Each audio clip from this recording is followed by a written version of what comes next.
So when I was in the Marine Corps, there was plenty of opportunities to lose your cool.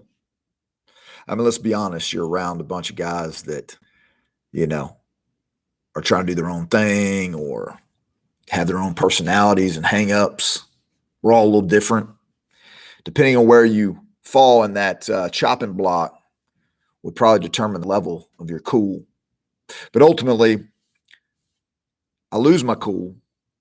And one of the best things that Marines say to each other to bring them back to where they need to be is, where's your bearing, devil dog?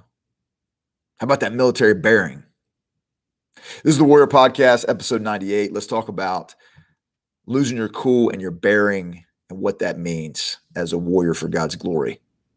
So, as we're relating that story, one of the big things they teach you in Marine Corps boot camp basic training is to be a Marine. That's what you are. You've now become that. You don't go back to being not a Marine.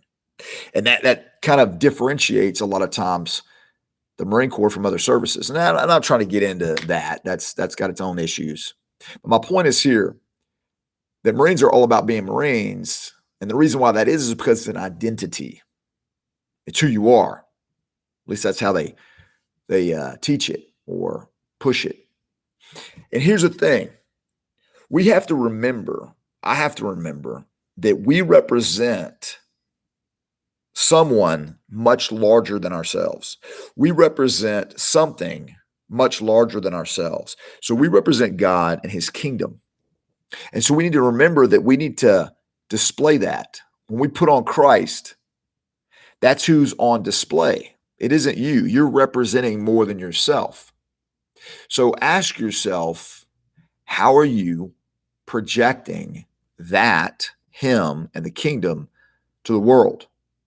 Because that is your bearing. That is your presence. That is what you put on display. And so mind your bearing as a warrior for God's glory. And in that understanding is confidence. In that understanding is purpose. In that understanding is power. Just as much as it was when I was in the Marine Corps and they'd said that to me, it immediately flipped a switch and caused me to lock my body and get right. Just remember whose you are and who you are in the Lord. That is your kingdom bearing, your kingdom warrior bearing. All right, guys, as always, if you want to continue to see this content and you find this edifying and encouraging, hit the like button, leave a little comment, share it so that others who may need to hear these things can hear it. That's what I need you to do. Subscribe, hit the little bell on the YouTube channel, and we'll continue to put out the content. All right, God be with you. Stay in the fight. Don't lose your bearing. Peace.